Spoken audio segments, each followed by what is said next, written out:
ನಮಸ್ಕರಿಸುತ್ತಾ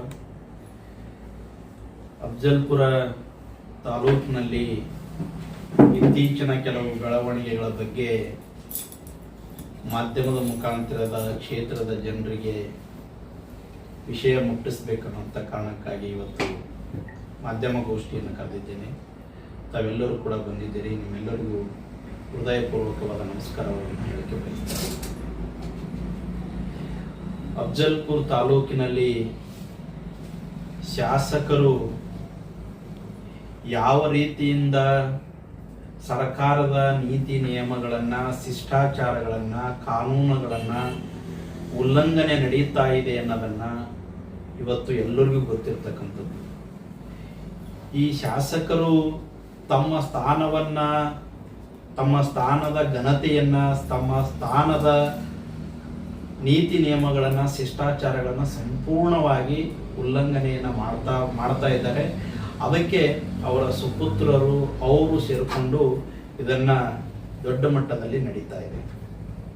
ಪ್ರಮುಖವಾಗಿ ಸರ್ಕಾರದಲ್ಲಿ ಸರ್ಕಾರಿ ಕಾಮಗಾರಿಗಳನ್ನು ಉದ್ಘಾಟನೆ ಮಾಡ್ತಕ್ಕಂಥದ್ದು, ಸರ್ಕಾರಿ ಕಾಮಗಾರಿಗಳನ್ನು ಶಂಕುಸ್ಥಾಪನೆ ಮಾಡ್ತಕ್ಕಂಥದ್ದು, ಸರ್ಕಾರದ ಯೋಜನೆಗಳನ್ನು, ಸಭೆ ಸಮಾರಂಭಗಳನ್ನು ಶಾಸಕರ ಅನುಪಸ್ಥಿತಿಯಲ್ಲಿ ಶಾಸಕರ ಸುಪುತ್ರರಾದಂಥ KKRTC ಅಧ್ಯಕ್ಷ ಆಗಿನಿ ಅನ್ನುವಂಥ ತನ್ನದೇ ಆದಂಥ ಸ್ವಪ್ರತಿಷ್ಠೆಯಲ್ಲಿ ಮನ ಬಂದಂಗೆ ತಾಲೂಕಿನಲ್ಲಿ ನಡ್ಕೊಳ್ತಾ ಇರೋದು ನಿಜಕ್ಕೂ ಈ ದೇಶದ ಸಂವಿಧಾನ ಕಾನೂನಿಗೆ ಅವರು ಮಾಡ್ತಾ ಇರತಕ್ಕಂಥ ಅಪಚಾರ ಅಂತಕ್ಕಂಥ ಮಾತನ್ನು ನಾನು ಹೇಳಲಿಕ್ಕೆ ಬಯಸ್ತೇನೆ.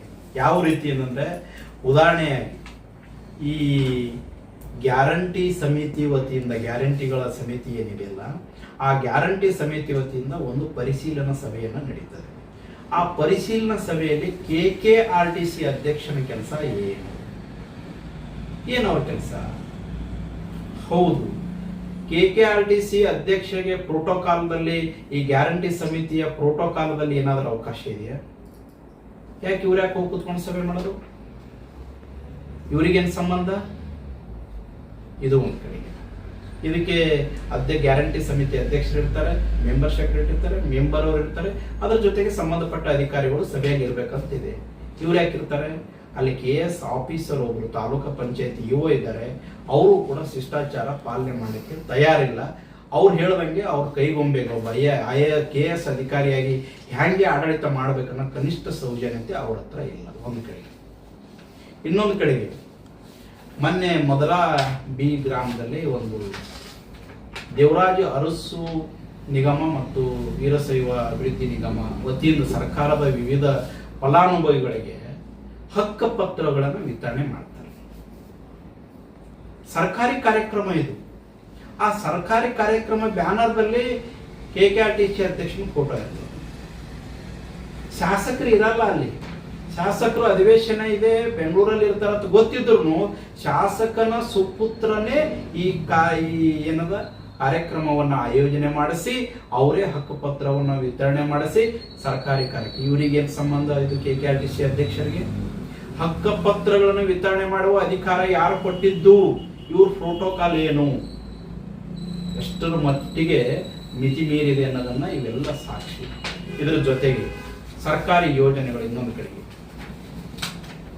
ಶಿವಪುರ ಗ್ರಾಮದಲ್ಲಿ ಇವರಿಗೆ ಬೆಳಗ್ಗೆ ಕಾರ್ಯಕ್ರಮಕ್ಕೆ ಬರ್ತೀನಿ ಅಂತೇಳಿ ಇದು ಸರ್ಕಾರಿ ಶಾಲೆ ಕಟ್ಟಡವನ್ನ ಉದ್ಘಾಟನೆ ಮಾಡ್ತಕ್ಕಂಥದ್ದು. ಬೆಳಿಗ್ಗೆ ಕಾರ್ಯಕ್ರಮಕ್ಕೆ ಬರ್ತೀನಿ ಅಂತ ಹೇಳಿ ಅಲ್ಲಿ ಸರ್ಕಾರಿ ಶಾಲೆಯಲ್ಲಿ ಇರ್ತಕ್ಕಂಥ ಹೆಡ್ ಮಾಸ್ಟರು ಮತ್ತು ಎಲ್ಲ ಶಿಕ್ಷಕರು ಸೇರ್ಕೊಂಡು ಮಕ್ಕಳಿಗೆ ಬೆಳಗ್ಗೆಯಿಂದ ಸಂಜೆ 8 ಗಂಟೆ ತನಕ ಕುಂದಿರ್ಸ್ತಾರೆ. ಇವರೆಲ್ಲ ಕೆಲಸ ಮುಗಿಸ್ಕೊಂಡು ರಾತ್ರಿ 8ಕ್ಕೆ ಶಾಲೆ ಓಪನಿಂಗ್ ಮಾಡದ. ಅಲ್ಲಿ ಸಂಬಂಧಪಟ್ಟ ಇಲಾಖೆ ಅಧಿಕಾರಿಗಳು, ಶಿಕ್ಷಣ ಇಲಾಖೆ, PWD ಇಲಾಖೆ ಸಂಬಂಧಪಟ್ಟ ಅಧಿಕಾರಿಗಳು ಇರ್ತಾರೆ. ಇದಕ್ಕೂ ಶಾಸಕರಿಲ್ಲ. ಇವರಿಗೆ ಯಾರು ಅಧಿಕಾರ ಕೊಟ್ಟಿದ್ದು? ಅಧಿಕಾರ ಇದು ಎಷ್ಟರ ಮಟ್ಟಿಗೆ ದುರುಪಯೋಗ ಮಾಡ್ಕೋತಾ ಇದ್ದಾರೆ. ಇದು ಒಂದು ಕಡೆಗೆ. ಇನ್ನೊಂದು ಕಡೆಗೆ ತಾಲೂಕಾ ಪಂಚಾಯತಿ ಕಚೇರಿ ಎದುರುಗಡೆ ಸಾರ್ವಜನಿಕ ಶೌಚಾಲಯನ ಮಾಡಿದ್ದಾರೆ. ಅದು ಮಾಡಿದ್ದೇ ತಪ್ಪು. ಮಾಡೋದಕ್ಕೆ ಇವ್ರು ಯಾರು? ಪುರಸಭೆ ಅಧ್ಯಕ್ಷರು ಮಾಡಬೇಕು, MLA ಅವರು ಮಾಡಬೇಕು, ಸಂಬಂಧಪಟ್ಟವ್ರು ಮಾಡಬೇಕು. ಹೆಬಿಟೇಟ್ ಈ ಲ್ಯಾಂಡ್ ಆರ್ಕ್ ಇದೆಯಲ್ಲ ಆ ತರನಾಗೆ ಈ ವಸತಿ ಇಲಾಖೆ ಅಡಿಯಲ್ಲಿ ಬರ್ತಕ್ಕಂಥ ಹೆಬಿಟೇಟ್ ಅಂತಕ್ಕಂಥ ಮತ್ತಿದು ಯಾರಿಗೆ ಟೆಂಡರ್ ಹೋಗ್ಬಾರ್ದು, ಟೆಂಡರ್ ಹೋದ್ರೆ ಮತ್ತೆ ಟೆಂಡರ್ದಾಗ ಕಾಂಪಿಟೇಷನ್ ಅಥವಾ ಕಾಂಟ್ರಾಕ್ಟರ್ ರೊಕ್ಕ ತಗೋ ಹೈರಾಣ ಬರ್ತದೆ ಅಂತೇಳಿ ಹೆಬಿಟೇಟ್ ಸೆಂಟರ್. ಇಲ್ಲಿ ಎಲ್ಲಿ ಆಫೀಸ್ ಇಲ್ಲದ ಹುಡುಕಾಡಿದ್ರು ಸಿಗಲ್ಲ, ಎಲ್ಲಿ ಆಫೀಸ್ ಇಲ್ಲ. ಬೆಂಗಳೂರಾಗ ಒಂದದ ಹೌಸಿಂಗ್ ಬೋರ್ಡ್ ಇದ್ರೆ. ಇದು ಇಂಥವು ಹಲವಾರು ಉದಾಹರಣೆಗಳು ಅಪ್ಪ ಮಕ್ಕಳು ಇದೆ. ಈ ತಾಲೂಕವನ್ನ ಕಂಪ್ಲೀಟ್ ಲೂಟಿ ಮಾಡ್ಲಿಕ್ಕೆ ಅಪ್ಪ ಮಕ್ಕಳು ಪಣ ತೊಟ್ಟು ಈ ಅಫ್ಜಲ್ಪುರದಾಗ ಹೇಳೋರು ಕೇಳೋರು ಇಲ್ಲಾರ್ದಂಗೆ ಆಗ್ಬಿಟ್ಟಿದೆ ಅವ್ರ ಪರಿಸ್ಥಿತಿ. ಇಷ್ಟೇ ಅಲ್ಲದೆ ಇನ್ನೊಂದು ಕಡೆಗೆ ಮೊನ್ನೆ ಮಾಜಿ ಸಚಿವರು ಮಾಲೀಕರ ಗುತ್ತೇದಾರವರು MLA ಅವರು ಇದ್ದಂಥ ಸಂದರ್ಭದಲ್ಲಿ ರೇವೂರ್ಕೇನ್ ಅವರು ಮಾಧ್ಯಮದಲ್ಲಿ ನೋಡಿದೆ.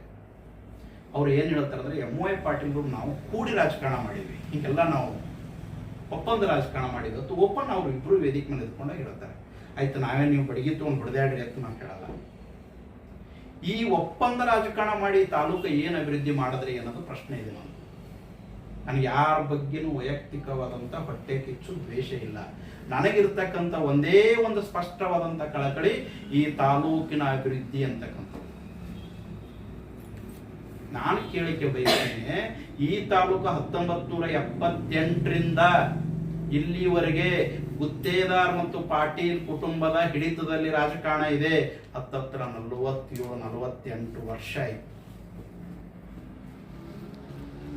ಎಷ್ಟು ಮಾಡಬೇಕಾಗಿತ್ತು ಅಫ್ಜಲ್ಪುರ ತಾಲೂಕಿಗೆ ನೀರಾವರಿಯನ್ನ? ಎಷ್ಟು ಮಾಡಬೇಕಾಗಿತ್ತು?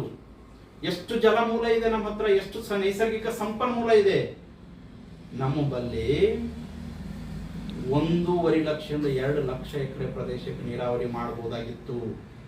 ಇವರಿಬ್ಬರ ಕುತಂತ್ರ ರಾಜಕಾರಣಕ್ಕೆ, ಸ್ವಾರ್ಥ ರಾಜಕಾರಣಕ್ಕೆ ಅದನ್ನು ಮಾಡ್ಲಿಕ್ಕಾಗಿಲ್ಲ. ನೀರನ್ನು ಸಮರ್ಪಕವಾಗಿ ಇವರಿಗೆ ಬಳಕೆ ಮಾಡ್ಕೊಳಕ್ಕಾಗ್ಲಿಲ್ಲ. ಒಂದು ಒಳ್ಳೆ ಕೆರೆ ಕಟ್ಟಲಿಲ್ಲ ಇವರಿಬ್ರು. ಇವತ್ತು ಬೋರಿ ಹಳ್ಳ ಸಂಪೂರ್ಣವಾಗಿ ಸತ್ತು ಹೋಗಿದೆ, ಅಮರ್ಜ ನದಿ ಸಂಪೂರ್ಣ ಸತ್ತು ಹೋಗಿದೆ. ಇವರು ಒಂದು ದಿನ ಕಣ್ಣು ಹಾಕ್ಲಿಲ್ಲ ಅದರ ಮೇಲೆ. ಏನ್ ಮಾತಾಡ್ತಾರೆ ಇವರು? ಒಂದು ಕಡೆಗೆ ಆಯ್ತು ಸರಿ, ನಾವು ಒಪ್ಪಂದೇ ರಾಜಕಾರಣ ಮಾಡೀವಿ ಅಂತ.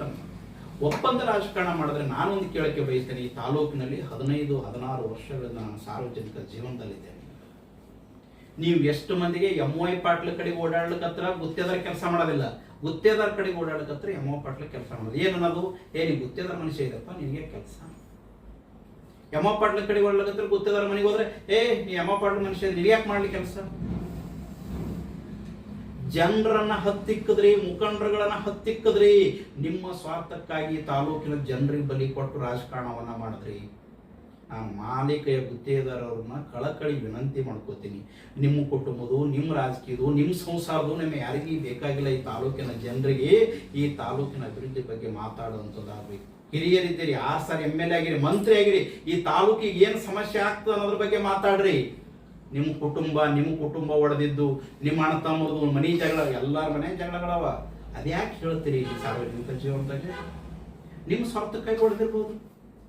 ನೀವೇಸ್ ಮನೆಗಳು ಹೊಡೆದಿಲ್ಲ? ನೀವು ಇಬ್ರು ಮಾಜಿ ಹಾಲಿಗಳು ಅಣ್ಣೊಂದು ಪಾರ್ಟಿ ಇದ್ರು, ತಮ್ಮ ಮನೆಯಿಂದ ಹೊಡ್ಕೊಂಡು ತಂದು ರಾಜಕಾರಣ ಮಾಡಲಿಲ್ಲ ನೀವು.